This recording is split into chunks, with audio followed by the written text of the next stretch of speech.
Olá pessoal, boa noite para você. É um prazer estar aqui, né? Eu sou Nathan Moreira, sou do Católico Arretado e hoje nós vamos falar nesta partilha no Congresso Nacional Mariano Online sobre os obstáculos modernos para a santidade. Antes de começar, eu quero convidar você a rezar pedindo a intercessão de Nossa Senhora, que ela possa desde já interceder por nós, por aquilo que eu irei falar para vocês, e para que nós também possamos receber isso com alegria e com o coração aberto para a verdade, para a graça de Deus, para a vontade de Deus nas nossas vidas, para que assim possamos ser santos. Suplicando o Espírito Santo pela intercessão da Virgem Mãe, rezemos. Vinde, Espírito Santo, enchei os corações dos vossos fiéis e acendei neles o fogo do vosso amor. Enviai, Senhor, o vosso Espírito, e tudo será criado, e renovareis a face da terra. Oremos. Ó Deus, que instruístes os corações dos vossos fiéis com a luz do Espírito Santo, concedei-nos que no mesmo Espírito conheçamos o que é reto, e gozemos sempre de suas consolações por Cristo nosso Senhor. Amém. Ave Maria, cheia de graça, o Senhor é convosco. Bendita sois vós entre as mulheres, bendito é o fruto do vosso ventre, Jesus. Santa Maria, Mãe de Deus, rogai por nós, pecadores, agora e na hora de nossa morte. Amém. Nossa Senhora de Guadalupe, rogai por nós. Em nome do Pai, e do Filho, e do Espírito Santo. Amém. Hoje nós vamos falar sobre os obstáculos modernos para a santidade. Nós sabemos que com o advento do modernismo, e eu falo do modernismo dentro da Igreja Católica, nós passamos a ter a fé corrompida por pessoas mal intencionadas, que muitas vezes tentam desviar a nossa conduta, a nossa direção a caminhos, a coisas que são totalmente contrárias àquilo que nós buscamos, que é a vontade de Deus, que é a santidade. Por isso hoje nós percebemos uma grande quantidade de católicos que, por falta de formação, por falta de conhecimento da doutrina da igreja, por falta de conhecimento do magistério, da tradição da igreja, acaba se perdendo. E se perdendo de forma a lutar com todas as forças, a defender realmente aquilo que é contrário à fé. Nós vamos ver isso tanto nesta palestra, quanto em várias outras, né, que os outros palestrantes irão falar no decorrer deste congresso. Mas, para que o seu coração e exatamente a sua mente já vá se abrindo, já possa ir se dilatando para esta realidade, nós vamos falar especialmente sobre os obstáculos modernos para a santidade, de uma forma mais ampla, já que o assunto, o tema é bastante amplo e de maneira resumida, né? Então, a intenção não é ser superficial, mas é falar de cada coisa um pouco para que a gente já possa ir abrindo o nosso coração e abrindo a nossa mente para que os outros palestrantes irão falar. Que existem sim esses obstáculos que impedem muitas vezes os cristãos, os católicos especialmente, de fazerem a vontade de Deus. Mas nós precisamos saber onde eles estão e precisamos saber, descobrindo onde eles estão e quem eles são, como é que nós vamos combatê-los. Seja a passar por eles, seja até mesmo destruí-los. Existem obstáculos que nós somos chamados a passar por eles. Existem outros que nós somos chamados a combatê-los de frente, a destruí-los de frente. Então nós precisamos saber quais são essas armas. A intenção deste congresso é exatamente ir falando dessa realidade. Nisto, né, vendo esta realidade, sabendo desta realidade, nós observamos no livro dos Efésios, capítulo 4, versículo 11, você pode ver aí na sua Bíblia, que São Paulo ele diz o seguinte: a uns ele constitui apóstolos, a outros profetas, a outros evangelistas, pastores, doutores, para o aperfeiçoamento dos cristãos, para o desempenho da tarefa que visa a construção do corpo de Cristo, até que todos tenhamos chegado à unidade da fé e do conhecimento do Filho de Deus, até atingirmos o estado de homem feito, a estatura da maturidade de Cristo, para que não continuemos crianças ao sabor das ondas, agitados por qualquer sopro de doutrina, ao capricho da malignidade dos homens e de seus artifícios enganadores. Veja, para que não continuemos crianças ao sabor das ondas, agitados por qualquer sopro de doutrina, ao capricho da malignidade dos homens e de seus artifícios enganadores. Então, como eu vinha dizendo, existem pessoas movidas por esta malignidade, por estas más intenções, e que se aproveitam da nossa imaturidade de fé. É isso que São Paulo ele vem nos dizer aqui. Imaturos, nós somos suscetíveis a ser arrastados por qualquer onda, por qualquer vento de doutrina, por menor que seja. A imaturidade nos leva a isso, ao enfraquecimento da fé, e da fé pouca que muitas vezes nós temos.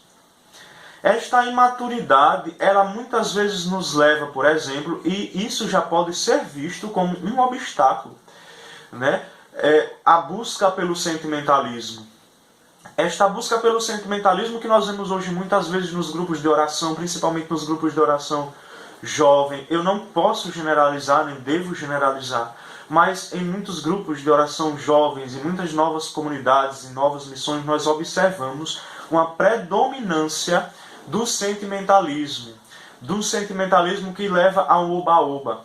Quantas vezes nós participamos de um encontro, imagine que esse encontro que realmente ele deve falar, e ele fala do querigma, e tem aquelas pregações e aquelas orações que envolvem bastante o sentimentalismo, o emocionalismo, mas que isso não amadurece e vai vivendo assim.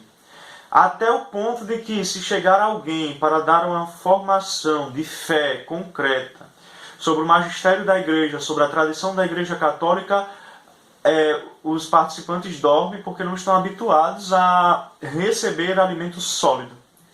E apenas ali, naquele sentimentalismo, naquele oba-oba. E este sentimentalismo, este emocionalismo que nós estamos habituados a ver, prejudica grandemente os cristãos, os católicos, ao ponto de nos fazer perseguidos pela nossa fé, muitas vezes desanimarmos, muitas vezes baixarmos a cabeça para aquilo que o mundo impõe aos cristãos, impõe aos católicos. Isso nos impede de de ultrapassar as demais barreiras, de quebrar essas barreiras, esses obstáculos que nos impedem de ser santos. Isso não constrói mais mártires. O sentimentalismo ele não constrói mártires. Ele nos impede de alcançar uma fé que vai além daquilo, além do oba-oba. E passa a se tornar uma fé por conveniência, né? Uma fé por conveniência. Se eu puder, eu vou à missa. Se eu me sentir disposto, se eu tiver disposição, eu farei aquilo que a igreja, que o catecismo me pede. Se for bom para mim, eu vou e faço. Veja, nós estamos caindo numa fé vaga, né? Numa fé de conveniência, exatamente porque somos movidos ao sentimentalismo. Pelo sentimentalismo que é, infelizmente, uma adesão de uma cultura protestante, de uma cultura que é totalmente contrária à nossa fé. E aí, adentrando mais a fundo no tema, nós podemos ir citando como um grande obstáculo para a santidade, né, para alcançarmos a santidade, o socialismo, o comunismo, as doutrinas marxistas e essa influência dentro da Igreja Católica, porque isto é uma realidade, isto é real. Isso se manifesta muito pela teologia da libertação, e nós estamos cansados de ouvir e de ver seus indícios, seus vestígios dentro da igreja, né? Dentro de muitas paróquias no Brasil, tentando distorcer a palavra de Deus. E esta influência do socialismo, ela prega a luta de classes, e pregando a luta de classes dentro da Igreja Católica, ela divide o povo de Deus. divide o povo de Deus de forma a fazer aquilo que o socialismo e que o comunismo sempre fazem, que é o ideal deles, que é voltar os pobres contra os ricos e colocar isso dentro da Igreja Católica.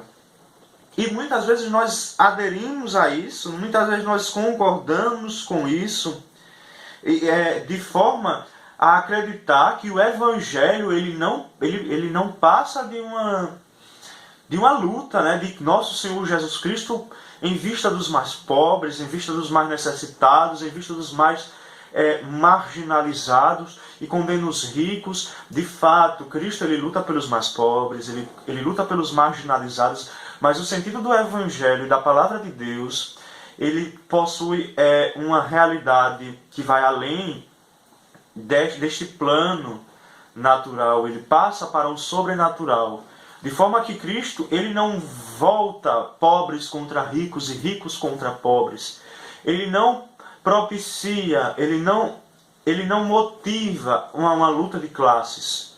Nosso Senhor Jesus Cristo motiva uma luta pela santidade, seja você de qual classe social você pertencer, né? Você sendo rico ou sendo pobre, você sendo de determinada raça, etnia, você é chamado a ser santo. E é esta a luta que Cristo nos pede que nós façamos, a luta pela santidade. Cristo condena realmente, muitas vezes, a hipocrisia dos fariseus, a hipocrisia dos publicanos. Muitas vezes ele critica a opressão de um governo injusto. Ele critica isso, mas a realidade, o centro da fé não está nisso. E não é uma luta de classes, né, como Karl Marx ele sugere que seja, como a teologia da libertação sugere que seja.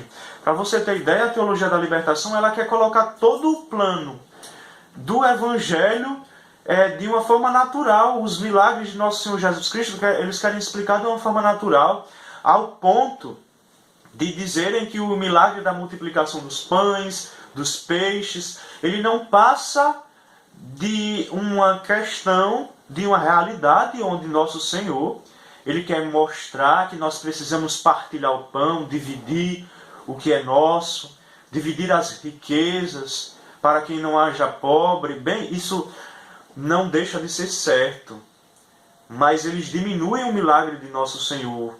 Não houve uma partilha, uma simples partilha, para mostrar que nós devemos partilhar o pão, para que nós não podemos ser ricos, nós não possamos ser capitalistas. Não foi isso que Cristo quis mostrar. Cristo quis mostrar, acima de qualquer coisa, o seu poder, né? A sua misericórdia e o seu poder. E foi um milagre. Foi um milagre. 5 pães e 3 peixinhos que alimentou uma multidão. Então não é o milagre da partilha, como eles dizem. É o milagre da misericórdia de Nosso Senhor, que se compadece do seu povo, que estava ali como um rebanho, como ovelhas sem pastor. Este é o milagre de Nosso Senhor.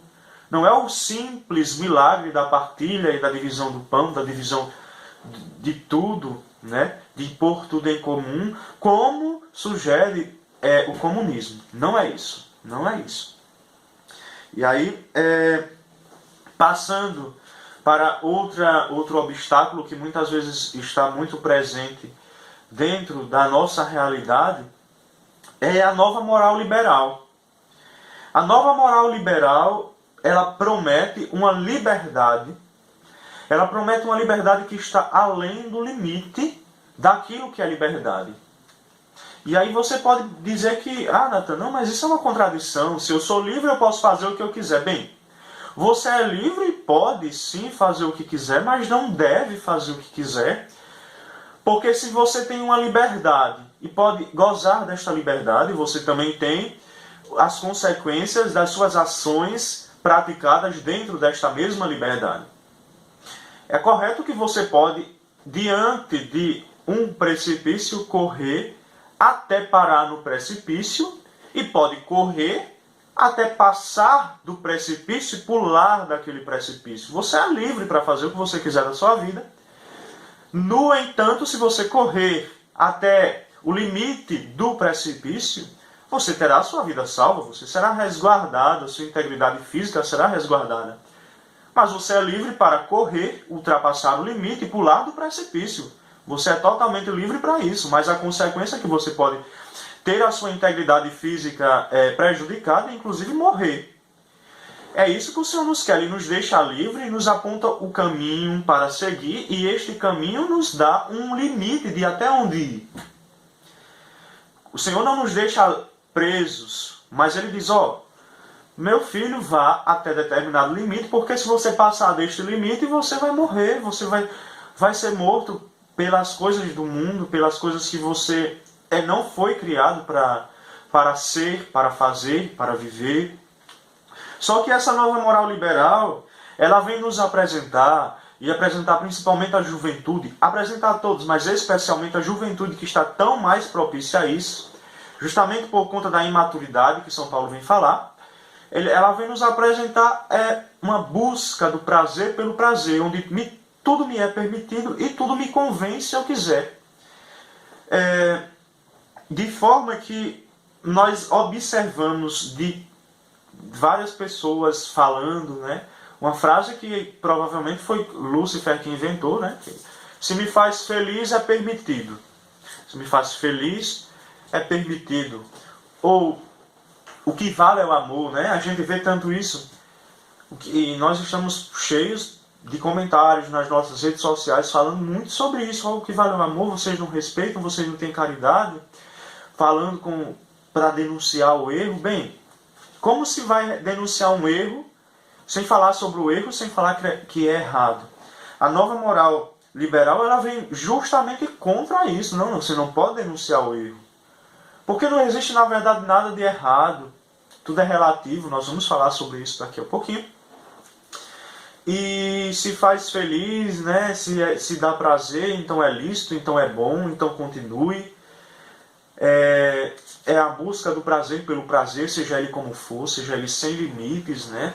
Seja através de uma sexualidade desregrada, seja através de práticas ilícitas, imorais, né? Se eu tiver de conseguir conquistar um cargo, uma função que eu tanto quero e precisar passar por cima de outras pessoas, eu farei isso. Esta moral liberal, ela vem nos dizer, dentre tantas outras coisas, e nós vamos passando a perceber em qualquer ambiente, inclusive dentro dos nossos grupos de oração, das nossas pastorais, né? Infelizmente existem pastorais aí que buscam abertamente isso. O que eu já falei, né? Da influência do comunismo, do socialismo, da luta de classes, das imoralidades, da influência desta nova moral liberal, do modernismo. Tem um pastoral dentro da igreja, infelizmente, que pratica isso, até mesmo a banalizar aquilo que é sagrado, né?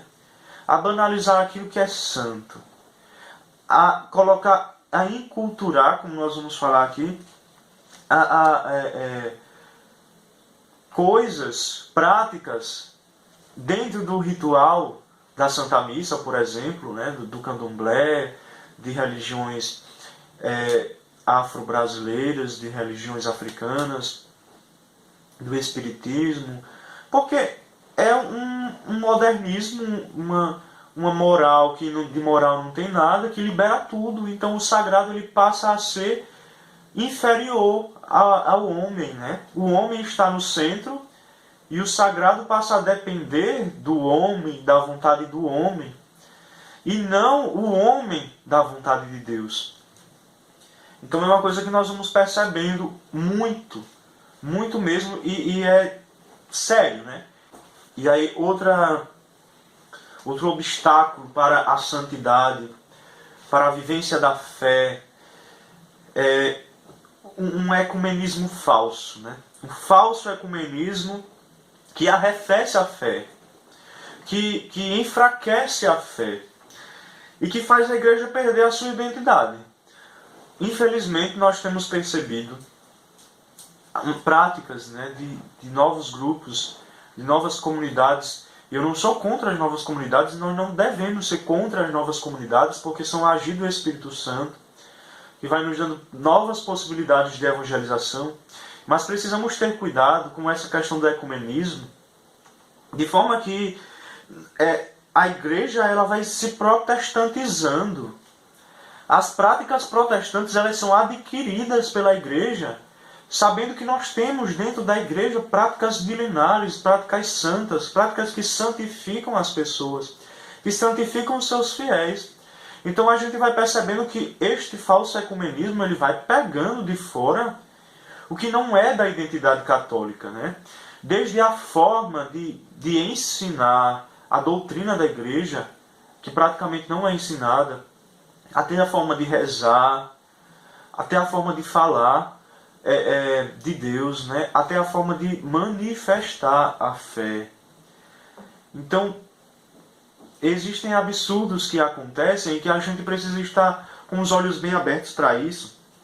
Nós vemos hoje muito missas shows. A missa já não é sagrada, né? A missa ela precisa ser um culto protestante, porque sendo um culto protestante e parecido o máximo possível com o culto protestante, ela vai atrair mais fiéis. Então precisa haver missas shows para atrair as pessoas, o sagrado que se dane, a piedade que se dane.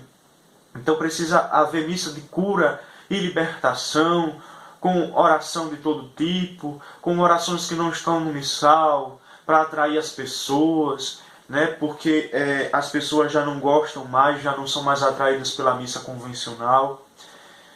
E nós vamos percebendo isso. Nos últimos tempos nós vimos até polêmica de pastor convidado para pregar em paróquia, em igreja católica, e dentro da igreja católica o pastor escarnece da fé, fala mal da Virgem Maria, e não tem um cristão, não tem um católico dentro daquela igreja que faça aquele homem parar.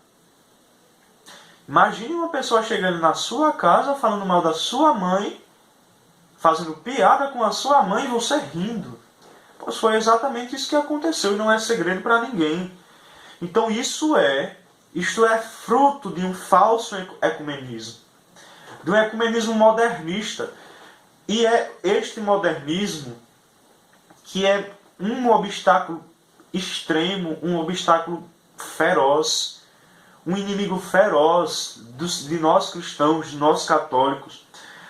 Nós precisamos ir entendendo, nós precisamos ir percebendo a diferença entre o falso ecumenismo e o verdadeiro ecumenismo. O falso ecumenismo ele é um ecumenismo modernista. Um ecumenismo onde tudo é válido. Onde tudo é válido, né? E todo homem possui um conhecimento religioso que emana dele mesmo. O ecumenismo modernista, ele diz que todo homem ele possui como de forma inata um conhecimento religioso, uma concepção de Deus que brota nele mesmo, que não é adquirida, não é revelada pela igreja, emana dele. E esse conhecimento, ele surgindo dentro dele como um impulso da consciência, faz com que todas as religiões sejam boas, se tornem aceitáveis. E cada homem pode entender Deus à sua maneira, e todos esses entendimentos, todas essas religiões podem viver em harmonia. E é o que nós vemos hoje.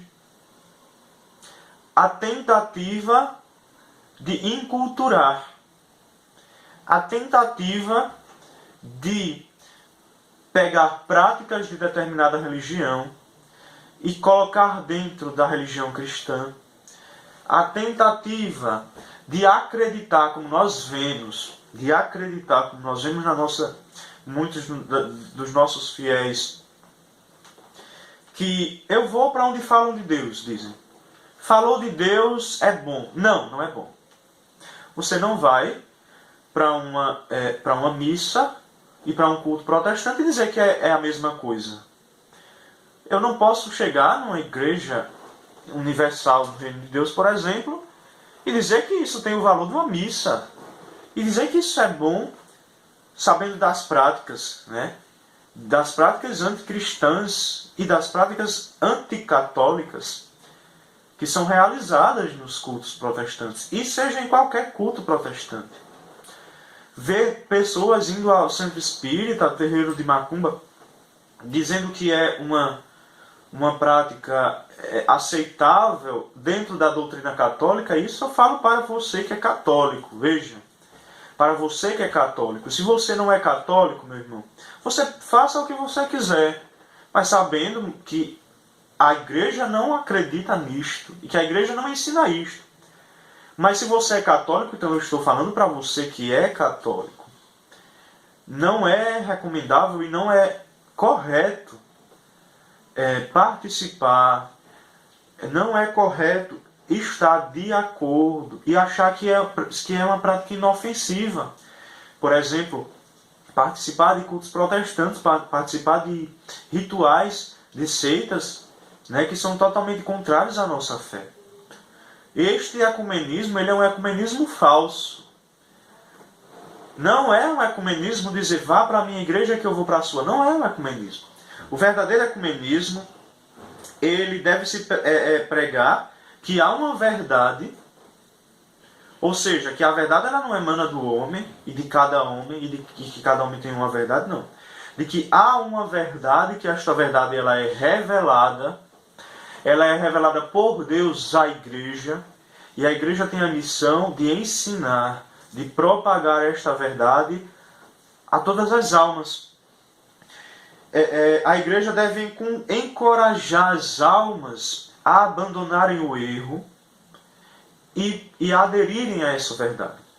De forma que o diálogo, e deve haver um diálogo nesse sentido, não é de aceitar as práticas alheias à fé, as práticas que são contrárias à fé, e colocá-las dentro da nossa. Não. O verdadeiro ecumenismo, ele acontece de forma que há um diálogo entre as religiões, para que a verdade seja mostrada, a verdade revelada por Deus seja mostrada, e que as almas que vivem no erro, vendo esta verdade, tendo recebido esta verdade, possam aderir a esta verdade e ter uma conversão. Se a finalidade do ecumenismo não for mostrar a verdade que é revelada por Deus, para que haja a conversão a esta verdade, este ecumenismo não existe. Este ecumenismo é falso. E aí nós observamos um grande obstáculo também para a santidade, que o Papa, Bispo de Roma Bento XVI, ele fala, e falou muito, foi sobre o martírio da ridicularização. E o que é o martírio da ridicularização? Nós percebemos que muitos de nós, católicos, e que tentam e buscam viver a sua fé, somos ridicularizados por aqueles que não vivem, por aqueles que não acreditam, e muitas vezes por próprios católicos, né? Que não vivem a fé. E são os católicos chamados católicos de BGE. Imagina um jovem que vai à faculdade carregando um crucifixo e que vive a castidade e que faz jejum e abstinência às sextas-feiras, ele vai ser ridicularizado, né?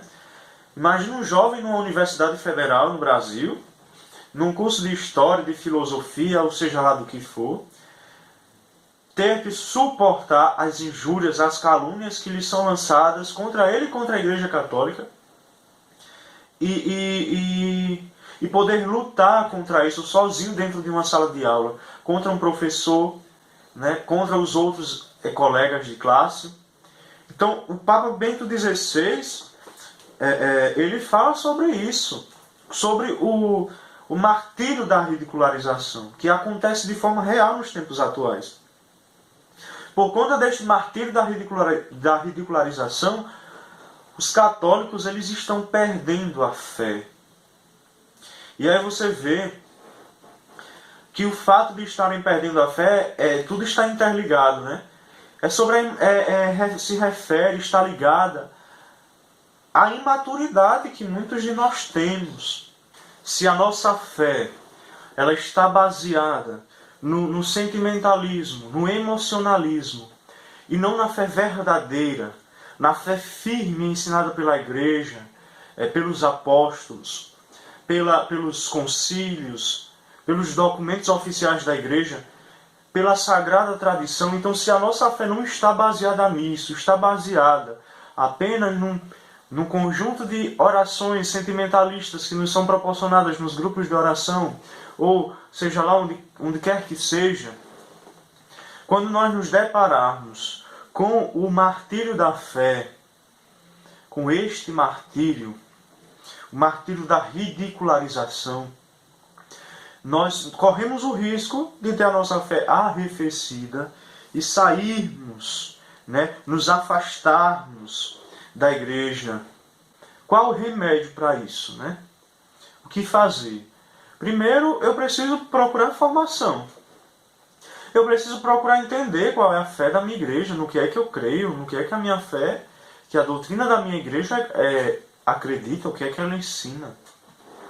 E eu preciso procurar, dentro desta realidade, uma formação que seja uma formação firme, uma formação confiável, e possa viver nesta formação com outras pessoas, porque é muito mais fácil um graveto quebrar sozinho do que quebrar tendo vários outros gravetos unidos a ele. Sozinho você é um graveto, mas unido a outras pessoas, você é mais forte, todos se tornam mais fortes e menos suscetíveis a esta perda de fé, que muitas vezes acontece por conta desta realidade do martírio da ridicularização. Outro grande obstáculo que nós vamos encontrar na modernidade é a questão do ateísmo. E o Catecismo da Igreja Católica, no número 2123, nos números 2123 e seguintes, ele vem falar sobre o ateísmo. Só que ele fala do ateísmo como vários fenômenos diversos. O ateísmo ele se manifesta de várias formas, a depender da pessoa, a depender daquilo que a pessoa acredita ou não acredita.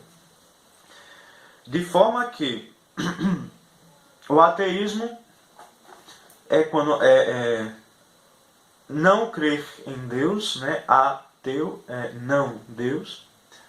E este ateísmo que se manifesta de várias formas, nós observamos aqui, a partir do número 2123 do Catecismo, mas mais especificamente no número 2124, e ele diz o seguinte: o termo ateísmo abrange fenômenos muito diversos. Uma forma frequente é o materialismo prático. E aí ele vem dizer o que é o materialismo prático: de quem limita suas necessidades e suas ambições ao espaço e ao tempo. Em suma, a pessoa ela tem um plano, tem um sonho, um plano para a vida dela, e ela limita todo este plano, toda a vida dela, aquilo que ela pode ver, aquilo que é material, aquilo que ela pode ter, aquilo que ela pode conseguir, aos seus próprios esforços. Muitas vezes a gente escuta falar, que não é graças a Deus que eu passei na faculdade, não é graças a Deus que eu tenho saúde, não. É graças aos meus esforços. É graças aos meus médicos. É graças a mim que cuido bem da minha saúde. E não a Deus, não. A Deus não é graças a Deus, não. Então este é o materialismo prático. A pessoa só acredita naquilo que ela vê e ela está muito presa a isso, limita as suas necessidades, as suas ambições ao espaço e ao tempo. E aí o Catecismo veio falar também do humanismo ateu. Considera falsamente que o homem é o seu próprio fim e o único artífice e demiurgo de sua própria história. Ou seja, o homem tira Deus do centro e se coloca lá no centro. Ele tira Deus do seu lugar e se coloca no lugar de Deus. Então as coisas não precisam mais ser voltadas para Deus. A lei de Deus, os ensinamentos de Deus, aquilo que é certo e aquilo que é errado, já não é Deus que diz. E sim o homem. E hoje a gente vê, por exemplo, por conta deste humanismo ateu, o humanismo que poderia estar voltado para a proteção do homem, ele se volta contra o homem justamente pelo fato do homem se colocar no lugar de Deus. A ponto de várias nações serem capazes de legalizar o aborto, por exemplo. Por quê? Porque quem decide o que é certo e o que é errado é o homem, não Deus. Ao ponto do homem legalizar a eutanásia. Por quê? Porque quem diz é o homem e não Deus o que é certo. Né? O homem está ali e o fim do homem é o próprio homem. A finalidade do homem, o objetivo do homem é o próprio homem. Uma outra forma de ateísmo contemporâneo espera a libertação do homem de uma libertação econômica e social, sendo que a religião, por sua própria natureza, impediria esta libertação, na medida em que, ao estimular a esperança do homem, numa quimérica vida futura, o desviaria da construção da cidade terrestre. Ou seja, o homem que ele é voltado para o céu e que faz todas as coisas pensando no céu, pensando na eternidade, ele não pode mais pensar nisso, ele não pode viver para a eternidade, porque ele precisa construir a sua eternidade, ou seja, o seu céu, o seu paraíso aqui na terra, de forma que todas as suas ações devem ser voltadas para isso. E a gente percebe muito isso no socialismo, né, no comunismo, de que este céu ele deve ser vivido aqui, ele deve ser implantado aqui, através da libertação social, da libertação da opressão dos mais pobres pelos mais ricos, né, do patriarcado opressor familiar, da libertação de toda a regra moral, de toda a regra social que nos foi imposta por esta sociedade patriarcal e opressora. E isto é muito pregado na religião. Então a religião precisa ser excluída, portanto Deus precisa ser excluído para que este ideal ele seja realizado. Então é isso que essa espécie de ateísmo ele vem propor. E isso é extremamente, absurdamente encontrado dentro da doutrina comunista, dentro da doutrina socialista, e inclusive, infelizmente, dentro das nossas igrejas, dos nossos grupos. Né? De forma que as pessoas que vivem essa imaturidade da fé acabam não percebendo. E veja, se pelo menos lessem o catecismo, já teriam esta prudência em observar o que é de Deus e o que não é.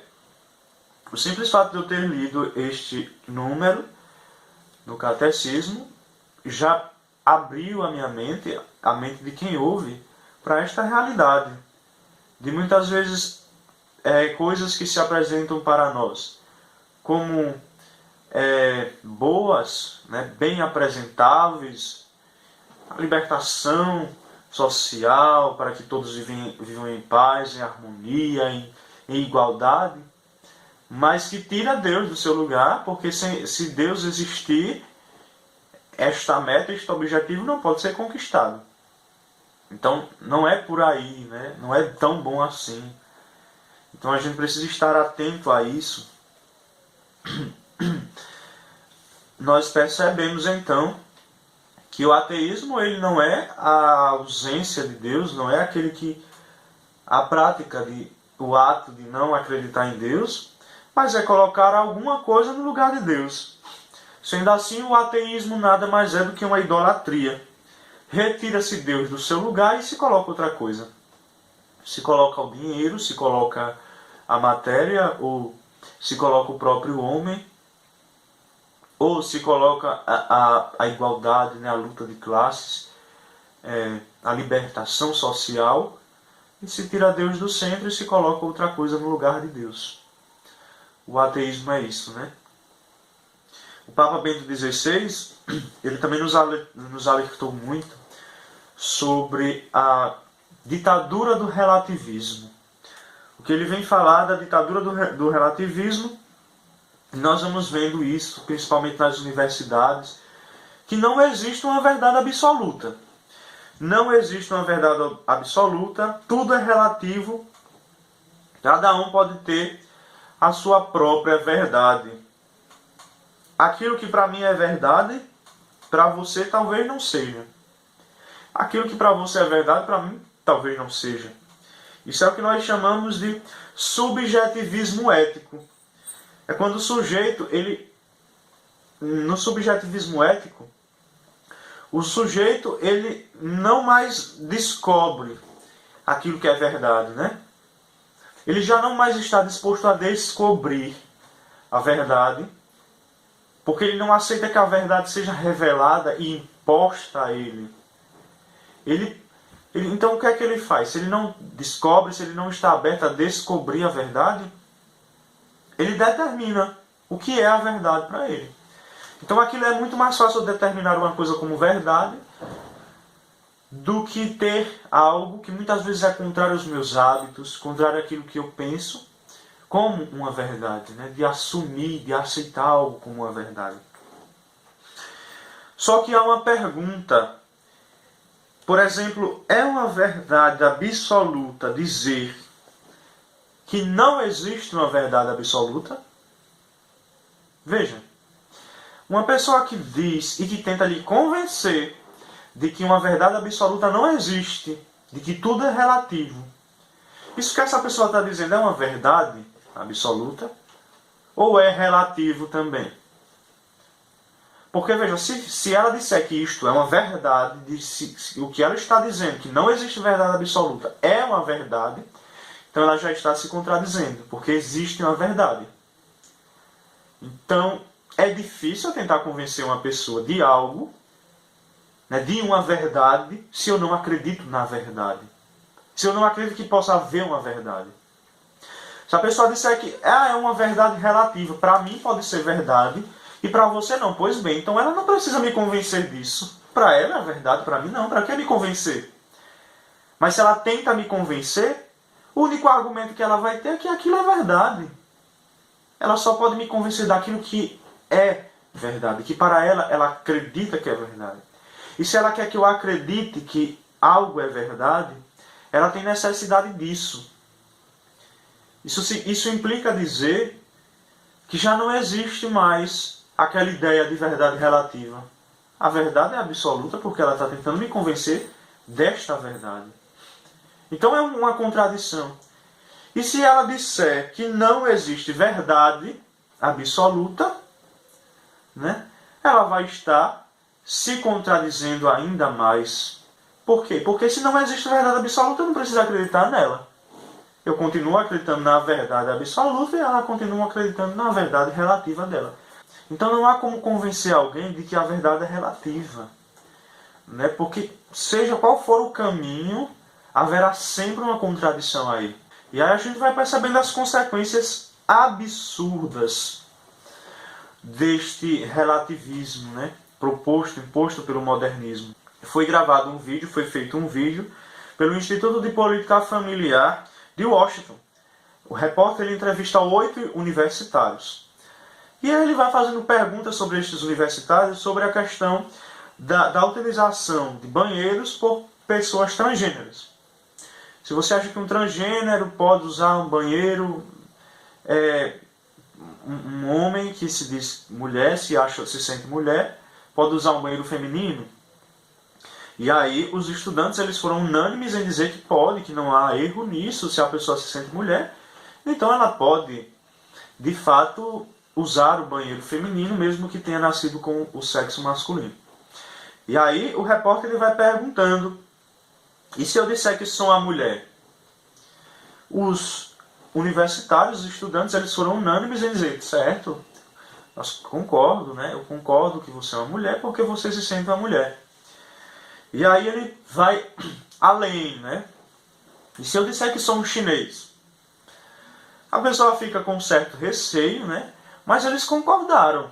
Veja, por incrível que pareça, um americano, ele perguntou se eu dissesse que sou um chinês, o que você diria? Pois eles concordaram. Se você se sente um chinês, você é um chinês. E veja, ele foi além e ele perguntou E se eu dissesse que eu tenho 7 anos de idade? Absurdamente, os alunos, apesar de não terem concordado explicitamente, eles também não discordaram. Não posso discordar de você. Se você se sente uma criança de 7 anos, você tem 7 anos. E aí ele perguntou, eu poderia ser uma mulher chinesa? E, por incrível que pareça, um americano do sexo masculino, ele perguntou se poderia ser uma mulher chinesa, e os estudantes disseram que sim, que ele poderia ser uma mulher chinesa, se assim ele se identificasse. Se você não está acreditando, meu amigo, pois então vamos assistir esse vídeo. Are you aware of the debate happening in Washington State around the ability to access bathrooms, locker rooms, spas based on gender identity and gender expression? I think people should be able to have access to the facility. I think bathrooms could and potentially should be gender neutral because there doesn't need to be a classification for differences. I think people definitely should have the ability to go into whichever locker room they want. I feel like at least public universities should do their best to accommodate for those who do not have a specific gender identity. You know, whether you identify as male or female and whether your sex at birth is matching to that, you should be able to utilize the resources. So if I told you that I was a woman, what would your response be? Good for you, okay, like, yeah. Nice to meet you. I'd be like, what? Really? I don't have a problem with it. I'd ask you how you came to that conclusion. If I told you that I was Chinese, what would your response be? I mean, I might be a little surprised, but I would say, good for you, like, yeah, be who you are. I would maybe think you had some Chinese ancestor. I would ask you how you similarly came to that conclusion and why you came to that conclusion. I would have a lot of questions, just because on the outside I would assume that you're a white man. If I told you that I was 7 years old, what would your response be? I wouldn't believe that immediately. I probably wouldn't believe it, but I mean, it wouldn't really bother me that much to go out of my way and tell you no, you're wrong. I'd just be like, oh, okay, he wants to say he's 7 years old. If you feel 7 at heart, then then so be it. Yeah, good for you. So if I wanted to enroll in a first grade class, do you think I should be allowed to?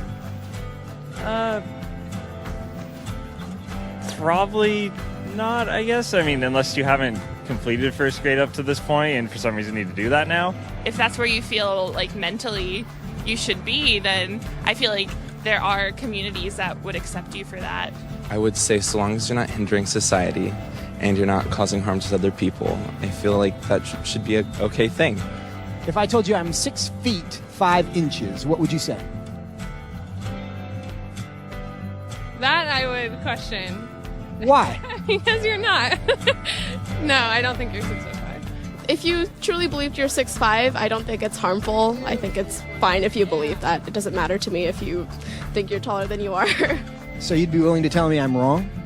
I wouldn't tell you you're wrong. No, but I say that I don't think that you are. I feel like that's not my place as like another human to say someone is wrong or to draw lines or boundaries.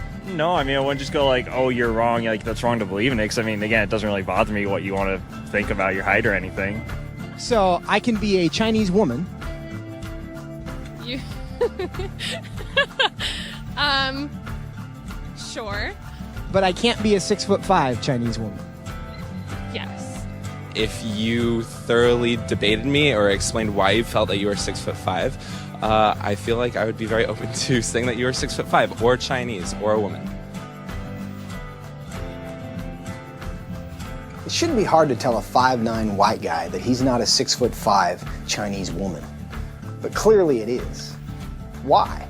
What does that say about our culture? And what does that say about our ability to answer the questions that actually are difficult? Pois então é isso que nós vemos, né? A ditadura do relativismo, ela vem nos impor algo que vai contra a nossa fé. Veja, uma ditadura que vai contra tudo aquilo que nós acreditamos, que vai contra todo o senso de razão. É incrível saber que existem pessoas que acreditam fielmente nisso e que querem impor, né, a ditadura do relativismo, né, a ditadura feminista, a ditadura gaysista. Eu estive, e muitos de nós pudemos presenciar, numa manifestação na Jornada Mundial da Juventude em 2013, homossexuais pedindo respeito,